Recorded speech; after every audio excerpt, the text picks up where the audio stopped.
Când Sfântul Atanasie a terminat de zidit mănăstirea Lavra, a plecat la Constantinopol, dorind să-l vadă pe fiul său duhovnicesc, împăratul Nichifor Foca, care a făgăduit că va părăsi lumea și va deveni călugăr, lângă părintele său duhovnicesc.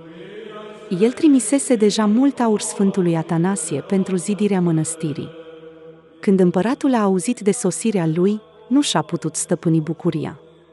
Și-a schimbat hainele împărătești și a plecat să-l întâlnească pe omul cel sfânt ca un om obișnuit. I-a sărutat mâna, l-a îmbrățișat și l-a însoțit cu cinste spre casa regală. Cât de impresionat a fost împăratul de dragostea Sfântului. „Știu, părinte," a spus, „că sunt vinovat pentru toate necazurile tale. Am lăsat la o parte frica de Dumnezeu și mi-am încălcat făgăduința făcută lui. Te rog să ai milă de mine și așteaptă întoarcerea mea când va vrea Dumnezeu." Sfântul a fost mângâiat de cuvintele împăratului, dar a știut că Nichifor Foca nu va reuși să-și țină promisiunea.